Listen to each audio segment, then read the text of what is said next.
तो मित्रों नमस्कार, कैसे हैं आप सब। और आज हम जानकारी दे रहल बानी रउआ के आज के अखबार में आपके लिए महत्वपूर्ण योजना का बा एकरा बारे में रउआ सब जानी तो आपको बड़ा फायदा हुई रउआ सब के। तो आज जो महत्वपूर्ण रूप से आज मुख्यमंत्री 4 बजे उद्घाटन कर रहल बान बुडको के योजना के लेकर के। चूँकि मुख्यमंत्री शहरी समग्र विकास योजना के तहत 1002 करोड़ के लागत से 1327 योजना का आज शिलान्यास और उद्घाटन हुई।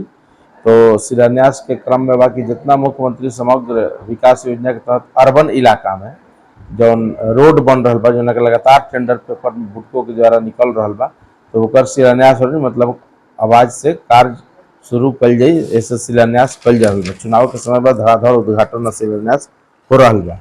ड्रेनेज पंपिंग स्टेशन में आईसीसी से एकीकरण और स्वचालित योजना। आईसीसी से एकीकृत एक योजना है जो से पूरा कमांड और कंट्रोल कल जी कितना पानी चलल कितना ना चलल बरसात के दौरान सब कुछ एक से दिख जाला। तो इस सिस्टम के एगो उद्घाटन हुई तो ये अच्छा खुशी के बात बा। यह मौका पे सभी गणमान्य लोग मौजूद रही हैं। और लेकिन इस सब उद्घाटन के बावजूद भी एक वजह क्या है कि शहर में जलापूर्ति और जल जमाव ना होके, जलापूर्ति सुव्यवस्थित होके और बारिश में जल जमाव ना होके तब जाके एकर फायदा बा। पहले नगर निगम बुडको में लड़ाई ये सत्य चलत रहे कि नाला हमार बा तो पंपिंग से तोहार बड़ुए, ड्रेनेज पंपिंग स्टेशन तोहार बा तो नाला हमार पानी नाला खूब सफाई बा। नगर निगम कहत रहे बुडको कहत रहे ना हम तो पानी चलौले बानी, कोई हमें दिक्कत नहीं है। पिछले बार बाढ़ भी आयल रहे तो 19 में तो तू में इस तरीका के भइल रहे। लेकिन यह बार बड़ा चालाकी भइल बा। नगर निगम जो चाहत रहे तो हो बुडको से सब DPS system drainage pumping station अपना हवाले कर लेलस, मतलब नगर निगम के अंतर्गत आ गल। तो नगर निगम के अंतर्गत अब नाला भी बा और ड्रेनेज पंपिंग स्टेशन भी बा। तो अब तो में ना होकर चाहिए जल निकासी बेहतर रूप से समुचित रूप से हो, जल जमाव ना हो बारिश के समय में, ये ध्यान रखला की जरूरत बा। तो ये महत्वपूर्ण खबर बढ़ गई। कच्ची दरगाह से बिदुपुर पुल तक जब पुल निर्माण हो जी तो बहुत कम समय में ये रास्ता पे पूरा हो जी और नॉर्थ बिहार से जितना आवे वाला गाड़ी बा वो डायरेक्ट सीधे पटना से और पटना के बाहरी इलाका से जुड़ जाई। तो ये अच्छी खबर बढ़ गई। 5 से 10 हजार टन के गोदाम का निर्माण लगातार बिहार के कई जिलों में चल रहा बा सहकारिता विभाग के तरफ से। और सहकारिता मंत्री बतौलन कि बन जाए तो अनाज के जो बर्बादी हो रहा बा, जो अनाज खुले में रखे से सड़ जाला, बारिश में भींग जाला, ये सब चीज़ें ना हुई और गोदाम बनी तो बेहतर रही। और रख रखाव संचालन भी बढ़िया रही, एसी रही, कोल्ड स्टोरेज रही, ये सब चीज़ हो। हालांकि में प्राइवेट कंपनी भी आ गई बा, अडानी वगैरह के भी बहुत तरह के काम दिहल जा रहा बा। लेकिन 5 से 10 हजार टन के क्षमता वाला अगर गोदाम बन रहा बा तो ये बड़ा खुशी के बात बा। और ये काम तेजी से चल रहा बा। ये कई जगह पर बन रहा बा। रोहतास में, औरंगाबाद में 2 गो बा, पश्चिम चंपारण में बा, समस्तीपुर में 3 गो बा, सारण में बा, सिवान में बा, रोहतास में बा। अलग अलग जिला में अलग अलग बन रहा बा, अलग अलग क्षमता के। ये बहुत अच्छा बढ़ गए।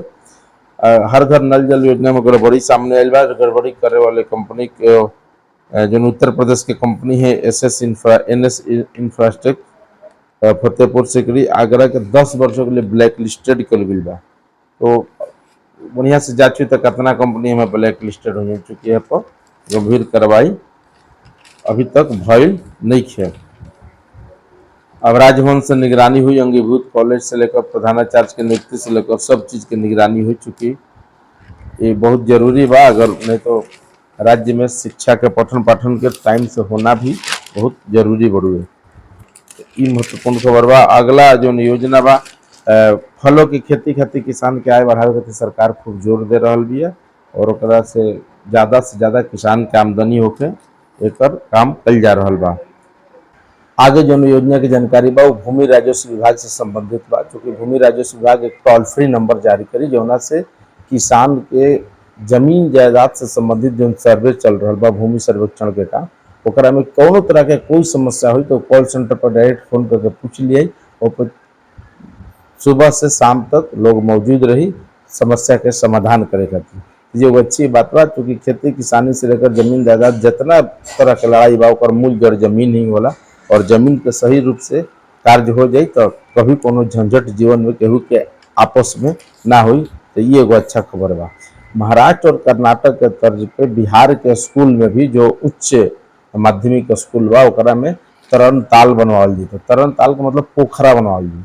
पोखरा एक ऐसे बनवाल जी कि पोखरा में बच्चा तैराकी सीखस, तैराकी सीख के बिहार के छुपल प्रतिभा के निकालल जाए और वहां से गोल्ड मेडल ला के बिहार के नाम रोशन होके। तो ये एगो अच्छा खबर बा। हर खेल के तरह तैराकी के भी आगे बढ़ावे के योजना बा।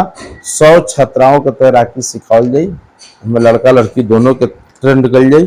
विभिन्न स्कूलों में एकरा के 14 मई तक बांकीपुर बालिका विद्यालय एक चयन के शिविर लगी और विभिन्न स्कूल में एकरा के ट्रेनिंग दियल जाई और पोखर भी बनवाल जाई। अभी जहाँ जहाँ पोखर बा ओकरा में ट्रेनिंग दियाई। तो ये एगो अच्छा खबर बा। संभल के जामा मस्जिद में जौन बा सर्वे चली, हाई कोर्ट बोल दिले बा, क्योंकि सर्वे के लेके बहुत तरह के टिप्पणी और बहुत तरह के याचिका भी दायर कल गई है। भारत दुनिया भर के शरणार्थियों के लिए धर्मशाला नहीं है, सुप्रीम कोर्ट बोला है। जिसको रोहिंग्या कोई आके बस जाए, बांग्लादेश से आके बस जाए, पाकिस्तान से आके बस जाए, तो इसके लिए कोई धर्मशाला नहीं है, सुप्रीम कोर्ट स्पष्ट कर दिले बा। तो जो जहाँ के अपना अपना जगह और आप सब पकड़ लीजिए। एगो बड़ा लापरवाही से जुड़ा हुआ खबर बा। अगर आप कार में जा रहे बनी या बच्चा के अपन बैठौले बनी, तो बच्चा के शीशा बंद करके, कार बंद करके मार्केटिंग करे मत चल जाए। मार्केटिंग करे में जानलेवा हो जाता। ये खबर आई बा आंध्र प्रदेश में, कार में बंद करके बच्चा के लोग चल गए मार्केटिंग में और वो हृदय विदारक घटना हो गई कि अंदर में चारों बच्चा के दम घुटे से अंदर सब लोग मर गए। तो कल के घटना हो, तो एक पर काफी गंभीरता से सोचे की जरूरत बा, क्योंकि हर जान की कीमत बा और बच्चा के लिए ये सब चीज होके अच्छा बात नहीं है। पाटलिपुत्र क्षेत्र में 5 लाख कुकुर काट दिल।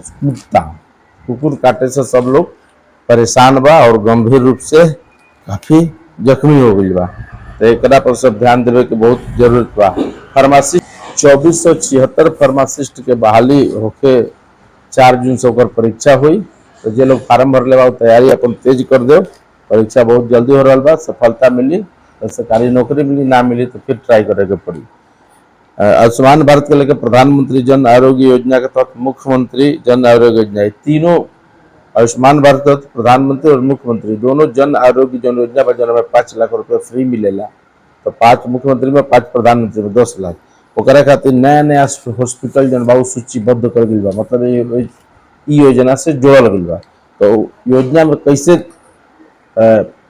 जाई ओकरा के लाभ देवे के बा मरीज के, वही खातिर कार्यशाला आज हो रहा बा, जौन के उद्घाटन मंगल पांडे जी करी हन। अच्छा खुशी खबर बा।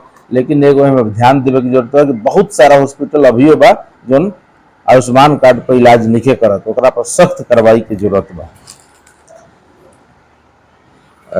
इसके बाद जौन बा कि बिहार में जंक्शन पर जौन व्यवस्था बदलल बा, मल्टी मॉडल हब बने से और जंक्शन के गोलंबर के छोटा करे से, तो ऑटो से लेकर यातायात व्यवस्थित करना बहुत ही कठिन काम बा। अभी वो जाम लाग रहा बा, तो जाम से छुटकारे खातिर एक ठोस मुकम्मल रिपोर्ट के साथ पुलिसकर्मी तैनात करके करे के पड़े। बहुत सारा ऑटो संगठन कह रहा बा कि हमरा के जंक्शन तक जाए दिया, उ जाए नहीं के दिया, ओकरा चलते भी परेशानी बढ़ रहा बा। अगर वो अपन गाड़ी रख ले बनी और गाड़ी से पटना में घुमता नहीं और गाड़ी पार्क करके कहीं जा रहा बनी, तो बड़ी सावधान हो जाए, क्योंकि बहुत खतरनाक की खबर हो रही है। मोटरसाइकिल चोरी की घटना पटना में 80% बढ़ गया और कार चोरी 20%, यानी 100% चोरी हो रहा है। चेन झपटमारी से लेकर मोबाइल चोरी से लेकर के ओकरो से तेज काम हो रहा बा गाड़ी चोरी में। मतलब अभी तक आंकड़ा आया कि प्रतिदिन 13 गाड़ी की चोरी हो रहा बा। आई कौन कौन इलाका बा ओकरा के सब एकदम समझ ली। जो शहर में हॉट स्पॉट बनल बा जहाँ से चोरी लगातार हो रहा बा, वो जो इलाका बा NIT घाट बा, सिविल कोर्ट के गेट नंबर 1, गांधी मैदान, विश्वमान भवन के पास, JP गंगा पथ से राजेंद्र नगर कॉलोनी, गोविंद मित्रा रोड, कंकड़ बाग, सब व्यस्त इलाका जो बड़ा सन। केंद्रीय विद्यालय कंकड़बाग, केंद्रीय विद्यालय के पास, एनर्जी पार्क के पास, बोरिंग रोड चौराहा और पाटलिपुत्रा इंडस्ट्रियल एरिया, इतना जो हॉट स्पॉट बा ये से लगातार चोरी हो रहा बा। तो शहर में जाई, कार लगाई चाहे बाइक लगाई, सोच समझ के लगाई, अपना आँख के सामने रखी, ज्यादा देर लगा के बाहर रखने की जरूरत नहीं है। डुप्लीकेट चाबी तैयार करके खोल के लेके फुर अब आई तो बाइक खोजते रह गए, कार खोजते रह गए। तो ये क्षति बहुत SSP कह रहे हैं कि हम कार्रवाई कर रहे हैं, इस पर काफ़ी हम लोग रहस्यमय तरीका से कोशिश कर रहे हैं कार्रवाई करने, अभी तक सफलता नहीं मिला है। पुलिस SP के भरोसे मत रहिए, अपना निगरानी स्वयं कीजिए। तब जाके आपका मोटरसाइकिल चोरी बंद होगा, नहीं तो बहुत परेशानी में भारी फजीहत में पड़ जाएंगे आप। चालान भी लगातार तेजी से कट रहा बा, तो जे लोग सीट बेल्ट से लेकर हेलमेट का पालन नहीं करत, कागजात सही नहीं रखले, वो सतर्क और सावधान रहे। कैमरा देखता, चलान काटता, घरे चलान भेजता, ना जमा करबा आगे तो रिन्यूअले ना हुई, लाइसेंस ना रिन्यूअल हुई, कोनो काम ना हो सकला। जब गाड़ी के कुछ काम करावे जेब तो सतर्क और सावधान रहो। गोरिया टोली से जंक्शन तक जल्द अतिक्रमण हटी, तब जाके वजह और तीन दबाव कम हुई पटना जंक्शन पर। जहाँ जहाँ काम चल रहा बा, नरकीय स्थिति बनल बा, आवे जाए के रोड नहीं, चाहे पीएमसीएच का रोड होके, चाहे नमामि गंगे का रोड होके, ये सब परेशानी क्रिएट कर रहा बा। सड़क के ऊपर से जो सीवरेज के काम हो रहा बा, सीवरेज में सड़क के ऊपर तक मेन होल जो बड़ा सा गोल काट के मेन होल सड़क पर बन रहा बा, तो उस सीवरेज चेम्बर से टकरा रहा बा। सीवरेज के चेम्बर जो बा, वो चेम्बर सड़क नीचे हो जाता, चेम्बर ऊपर हो जाता, तो गाड़ी के नीचे से टकराता, एक्सीडेंट के खतरा ज्यादा बा। तेजी में बाइक भी जाए तो बम्प करके फेंका जाए के बा। ऐसे एकरा के सावधानी से देखे के बाद पथ निर्माण विभाग अब बुडको दोनों के बुडको कहता पथ निर्माण विभाग कहते दिन रोड बनाए के, अब पथ निर्माण विभाग कहते कि अभी कोनो रोड मिलल बा, कोनो नहीं मिलल, तो मालिक मानक के अनुसार बनावे के बा। तो एकरा में कार्रवाई करे के बा, नहीं तो आम आदमी परेशानी में पड़ रहा बा और गिर रहा बा। ये बहुत महत्वपूर्ण खबर बा, क्योंकि पुल भी जितना बनल बा, बहुत सारा पुल पर हुआ जाई बा, देखब तो जब गाड़ी स्पीड में चलती तो धक धक धक, जहाँ जहाँ ज्वाइंटर बहुजा करेला, ई मानक के अनुसार सही नहीं के, एकदम थोड़ा सा भी आवाज ना करे चाहिए। एकरा से आदमी पर तो इफेक्ट कम पड़ेला, लेकिन जो ओकर चक्का सस्पेंशन वो दोनों पे इफेक्ट पड़ेला गाड़ी के। एकरा के ध्यान देवे के अब देखे की जरूरत बा। ग्लोबल फूड हब बने खातिर कल क्रेता विक्रेता सम्मेलन ज्ञान भवन में भी चल रहा। 12 अंतर्राष्ट्रीय कंपनियां बिहार से फल, सब्जी और मसाले और अनाज खरीदी हन। ये एगो बहुत बढ़िया खबर आई बा, लेकिन खरीदे तब ना 20 देश के 70 अंतर्राष्ट्रीय खरीदार यहाँ पहुंचे हैं, जिसमें जर्मनी, जकार्ता, यूएई जैसे देश से व्यापारी आयल बा। ये बड़ा खुशी के बात बा, लेकिन एकरा के अंतिम परिणति तक पहुंचावल जाओ, तब जा करके ये अच्छा बात बा। कांग्रेस नेत्री कल बीजेपी के कमल वाला टोपी पहना दे बड़ी से चर्चा भल, किरकिरी भल, सोशल मीडिया से लेकर सब कुछ तक। वक्फ बोर्ड के मामले में सुप्रीम कोर्ट आज सुनवाई करी, अब अंतरिम आदेश का आई, ये देखे की जरूरत बा, क्योंकि वक्फ बोर्ड पर देश भर के नजर लागल बा। बीते वर्ष